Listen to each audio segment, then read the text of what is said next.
to be here on behalf of State Senator Cali Today.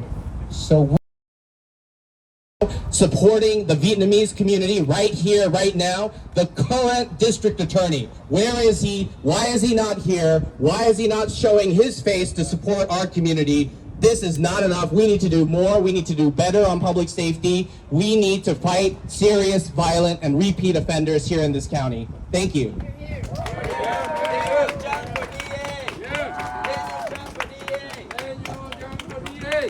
Hi, my name is Hong Cao. I'm the resident of South Bay for the last 4 or 5 years. I didn't see any scene like we saw last time this happened at the jewelry store. I think, South Bay in the last Saturday, I joined with the mayor to clean up on the white road, and the mayor proudly said, we are number one safest city, big city in the nation.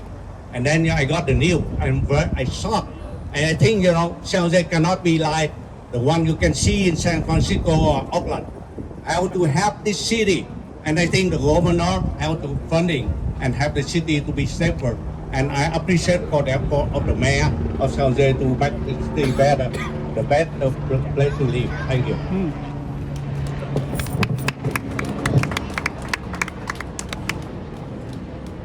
Hi everyone, my name is Phóng. I'm the district attorney's office here in Santa Clara County. I work with the Vietnamese community for our office. Jeff knows that the VA does take these crimes very seriously. I'm here to represent our office, and we do take these crimes seriously. So once the police do catch the people who have perpetrated these crimes, they'll send it to our office. We'll file the most serious charges, and we'll ask for the most serious punishment once we go to court and prove the case against the victim. And so we're here to support the Vietnamese community. I work with the businesses here on a regular basis. Thank you very much. Yes, I just want to say one more thing. This is Mayor Carmen Montano. All the mayors of this region, we need to write a letter to Governor Newsom, and we need to demand that they fund Proposition 36. The voters voted for it. Thank you very much. And I'm going to introduce Matt Mahan. Is he here? There he is. Thank you. Hey, Mayor. How are you? Hi, everybody. Hello. Hi. Good evening. Thank you to everybody here who's gathered. Mayor, it wasn't that long ago that we stood just a few feet over here, and with leaders from across the Vietnamese community, including Councilmember Dewan, we announced our support for Prop 36. In fact, I was the first Democratic mayor of a large city in the state of California to come out and support a Prop 36. We're here today because we're angry. We're angry that this kind of unchecked violence could be committed against a senior citizen, a senior in our community. We're angry about the repeated smash and grab robberies.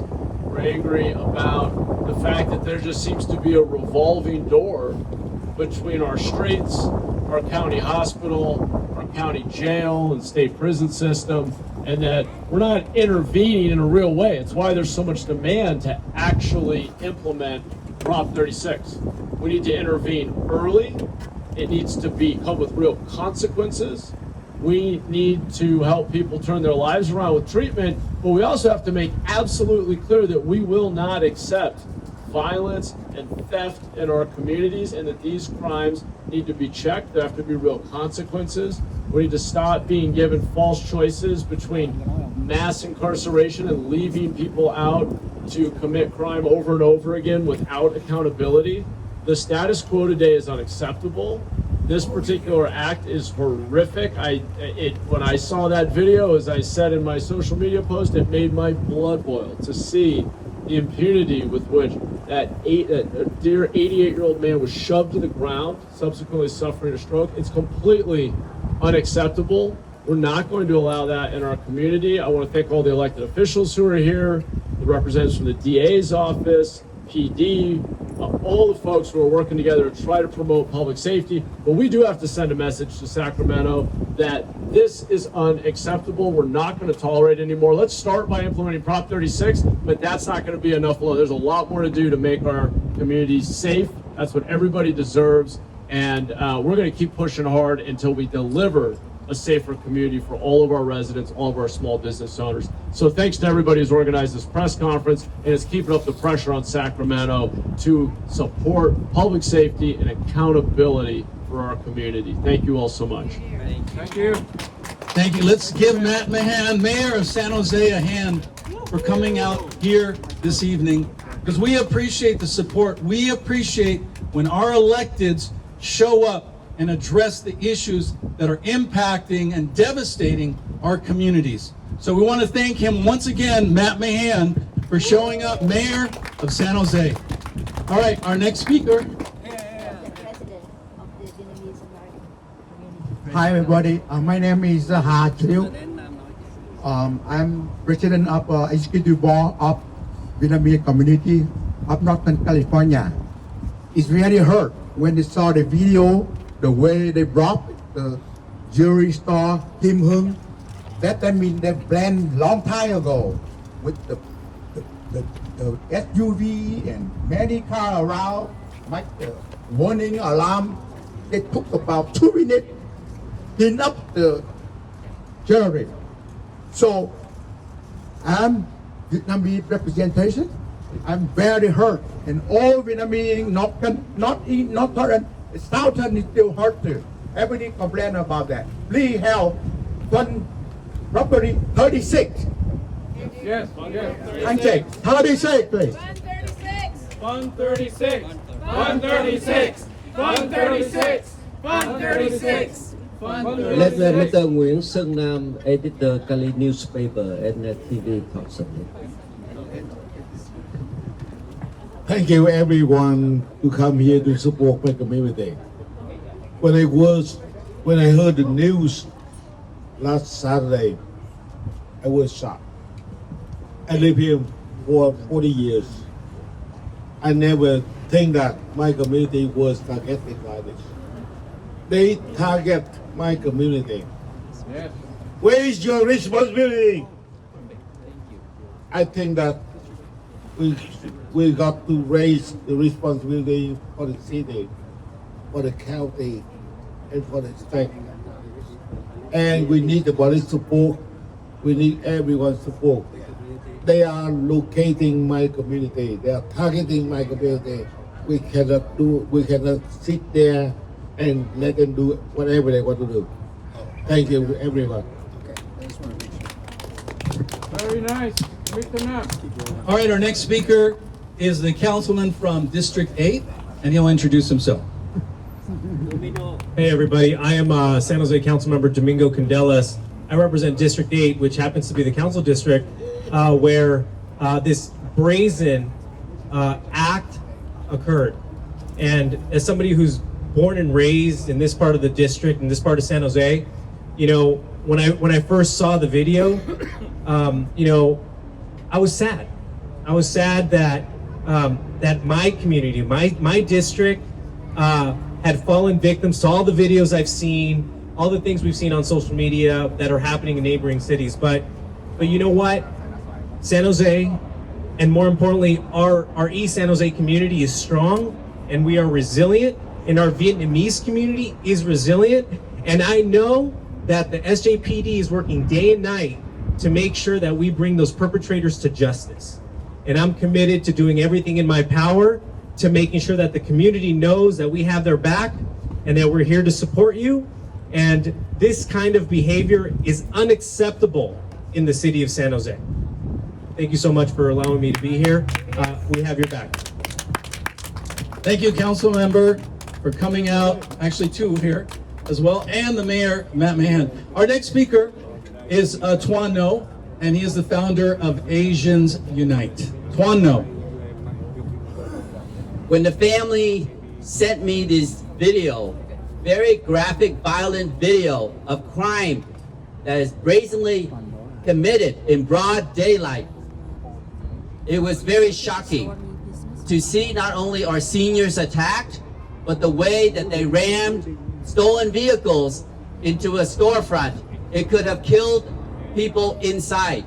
This blatant, callous act cannot go unanswered. So today we were gathered here with the mayors of San Jose, Matt Mahan, with the mayor of Milpitas, Carmen Montano, and we are crying out for help. We are specifically asking Governor Newsom to please fund Prop 36, which voters passed by a super majority, and we want accountability for the criminals. We also want funding for drug treatment for those who need help.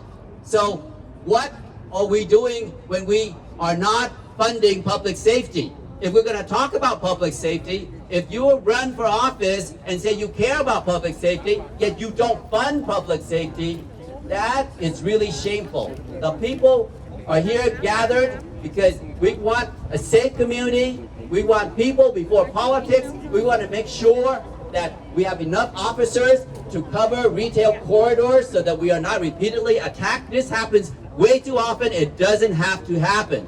We want flock cameras that could pick up license plate and be able to track down stolen vehicles and prevent more crime from happening, because these stolen vehicles are used to commit more crime. So if we can get these stolen vehicles off the streets, it's less likely that they will ram into the storefronts. And also, we need to recover these stolen vehicles and give them back to the owners. These families need their vehicles to go to work, to send their kids to school, and to live their lives. So we need to make sure that our governors and electeds hear us. We're coming together regionally. Different mayors, different council members from different cities have spoken out in unison and asking Governor Newsom to fund Prop 36. We have passed it. You are funding redistricting to the tune of $200 million. Where is the funding for public safety? That's all we ask. Send more CHP to our communities with high crime. Send in the sheriff, coordinate more law enforcement to show up for our businesses and for our seniors. Make sure to consider sending in other law enforcement agencies, be it the California National Guard, be it the Coast Guard, I don't know. Just send in more help because we do need it. Yeah. Thank you. What? Oh, okay. Okay. I'd like to also introduce the family of the jewelry store. She is the niece of the 88-year-old victim that was pictured in the video that happened with the robbery. She'd first like to say a few words in Vietnamese, and then she can speak in English to talk about the crime and how it had affected her family. She was also there when the crime happened. At first, can I say something in Vietnamese? Please cover my Vietnamese on the news, because some of Vietnamese older people cannot understand. So please cover the Vietnamese for me. Em đại diện cho gia đình. Khi mà chú tiệm mới vừa bị ăn cướp đó, là em có mặt ở đó chỉ trong vòng 5 tới 10 phút thôi. Cái cảm tưởng của em khi mà một cái cơ sở thương mại, dĩ nhiên cái này là mình cảm thấy nó rất là, thứ nhất là đau lòng, thứ nhì nữa là giận dữ, thứ ba nữa là em nghĩ không thể nào mà lại xảy ra đối với những cơ sở thương mại như vậy hoài. Các bạn có quý vị tưởng tượng nha, chú bị nó xô xuống như vậy, khi mà chú ngồi ở ngoài, chú thờ thẫn, chú không biết cái gì, chú nói những cái câu mà mình cảm thấy thiệt là đau lòng, rất là đau lòng các bạn thử nghĩ thử coi, nếu mà trường hợp người nhà của mình mà bị như vậy thì mình sẽ cảm thấy như thế nào. That's it for Vietnamese. And now I can speak English. I was there about like 5 to 10 minutes. What happened? I just coincidentally go to the market, and when I saw the broken glass, And then I run over to see how is the uncle doing. And he sat in the front of the store. The blood is from his tooth, it's coming out. But I see it's a little bit, maybe it's okay. He's still okay to explain everything to me. What happened just happened. But he nervous, he like panic, he like everything. So I go grab a water for him, comfort him, and then I stay right there with him all the time.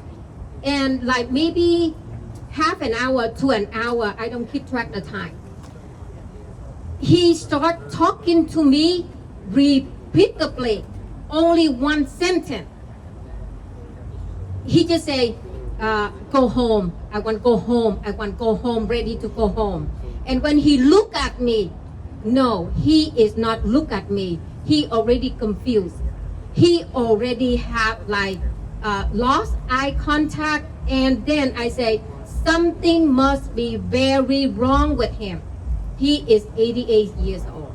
With that push on the floor, unacceptable.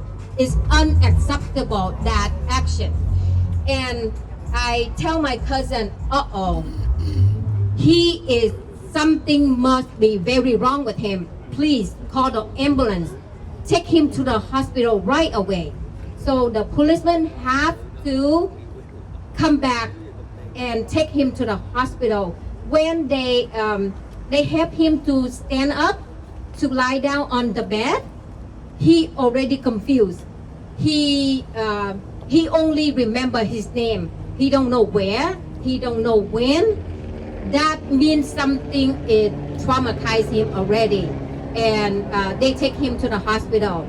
And my cousin confirmed that he had a stroke. And the doctor say, luckily you bring your dad into the hospital the right time. And they put him in the blood thinner medication right away to save his life.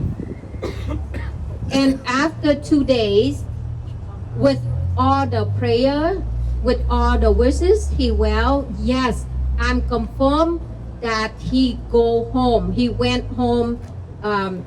Yesterday is Sunday. He already go home with all the children and the grandchildren at home right now. And right now we still worrying about his health and then his mental crisis. Yes, we still worry about it. And thank you, the mayor. At first, I am so thank you about you come here and all the news, all the mayor, all the council member right here and the Vietnamese community. At first, I want to thank you. And then the second, I want to say that you doing a good job with the homeless around here. I am very, very thanks about it. Well, let me just say very briefly, I'm so sorry for the suffering your family has faced, and particularly your 88-year-old uncle. I'm just devastated. It's a horrific, unconscionable act of violence. We're going to pursue justice. As I was sharing, we have the best detectives in the country, and they have repeatedly caught rings, criminal rings from other parts of the region, other parts of the state. And I say repeatedly, don't commit crime in San Jose, because we will find you and we will hold you accountable. And I have all the faith in the world in this department. If there are any leads, if there's any evidence they can track to bring these guys to justice, they will. They will work with other agencies, and they will not rest until we get some justice in this case. But I do want to just share, everybody up here knows this, but I'm going to say this quickly for the benefit of the media that's here. We have a problem with public safety in California, and it isn't just that our streets and communities aren't safe enough. And so we have a lack of accountability. And part of it is the system is complicated and decentralized, and our community members don't know who to hold accountable, because our police officers work overtime to bring these folks to justice and arrest them. The city has deployed a network of 500 automated license plate readers. We've stood up one of the most sophisticated real-time crime intelligence systems in the country. And yet we see many of the same people cycle in and out of jail over and over again.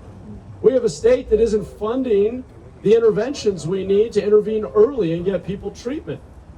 We seem to, for some reason, Sacramento, and unfortunately too many leaders even here in our county, have not gotten the message that we expect real intervention, we expect it early, we want to see people turn their lives around. If they are unwilling or refuse to, the answer isn't just put them right back in the community to continue to victimize people. We expect better, and we're going to keep organizing until we hold every level of government, every elected official in California, accountable for delivering on the most basic responsibility of government, which is ensuring public safety.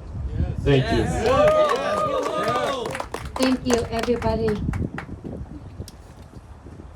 If there's any questions for any of the members here, the mayors or council members or civic leaders, any questions?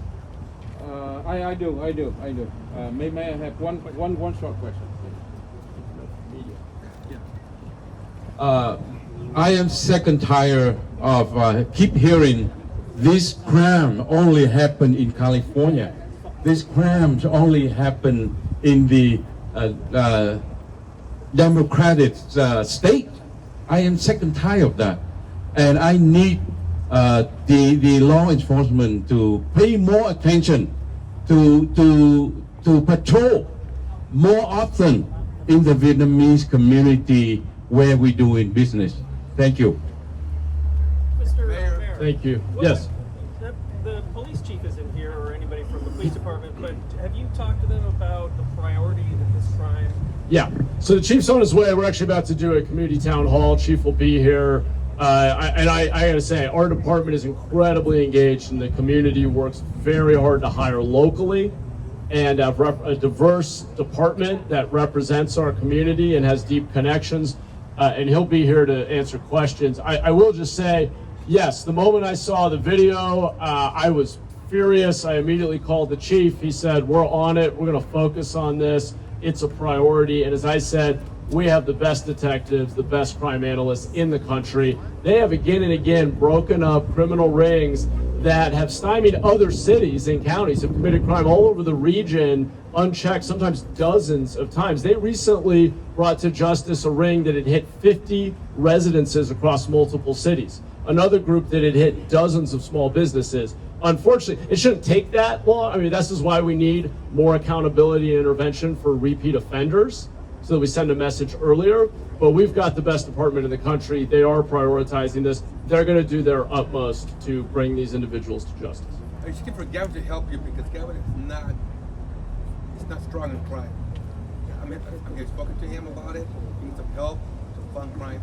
Well, look, an area where the governor and I disagree is on Prop 36. And I think it's really critically important that we intervene early. And if what is motivating criminal behavior is tied to addiction and drugs or untreated mental illness, we need to give people a very clear choice. Get treatment or go to jail. You have to create accountability when people are refusing to break a cycle that's harming the broader community. The fact that the state only put $100 million, we have a $300 billion budget. Residents, one of our top concerns, constantly, top 3 concern for all Californians every year is public safety. We're allocating $100 million to, that's, as I said, that's a joke. That doesn't move the needle at all. We're short hundreds of inpatient treatment beds in our county. We see, you can ask SJP, you can see the data for yourself, go to the courthouse. We see this phenomenon. It's not a huge number of people, but repeat offenders being released after 5, 10, 15, 20 arrests. At some point, unfortunately, many of those cases become a violent incident. We have to create accountability. To do that, though, we need to fund the facilities and push our judges to actually sentence people to the carceral system or inpatient treatment. It should not be a choice. You don't get the help from the governor, but you ask help from President Trump. Well, last I heard, the federal government is not offering us any funding, but we'll take funding from any level of government if it's to implement public safety measures. We need inpatient treatment. We need a carceral system that works. When people are incarcerated, we need to get them job training so that when they come back into the community, they can contribute to society again and not end up living along the creek and adding to our homelessness numbers. There's a fundamental brokenness in the public safety, public health system. And until we get serious about reforming the system and funding the interventions we need, our communities aren't going to be safe enough. I know we're limited on time. We have a community public town hall we're going to do. Do we have other final pressing questions from members of press? I guess I have a question. Jack, maybe we'll give you the last question. Thank you. Yeah, just for the organizers here. I mean, why here in Little Saigon? Is there more crime happening here that we haven't reported on yet, or is it mainly after what happened? Well, we're reacting to the victim, to the impact on this community, the fear in this community. I neglected to mention, but that ring of 50 residential burglaries that SJPD finally cracked, again, that was across many cities locally. They were explicitly targeting Asian American homeowners. So there's a lot of fear in this community. There's a belief that maybe Asian Americans' public safety isn't valued as much as it is in other communities, other parts of town by our institutions. And we want to make sure, I want to be here to make sure this community knows that they're seen, they're heard, they're prioritized. And they're going to hear that message from our police chief. We're going to enforce the law everywhere. And in this case, we have another horrific situation of an Asian American small business owner in our community being victimized by crime that should not be happening. That's why we're here today. All right, thank you all very much. We're going to get to our town hall with the community here. Appreciate it. Thank you all. One other person that's going to speak. You want to introduce? We have our planning commissioner, Deepak Awasthi. Hi, my name is Deepak Awasthi from the city of Cali. Good. Hi. Good to see you. What are we doing the town hall? We're going to go inside. And earlier I have seen little bit snippets. But it reminded, I am an ex-business owner here. It reminded me of my time here. Gặp anh là vui nè. Tôi có gửi cho cái tiệm vàng đó 50 kg vừa mất rồi đó.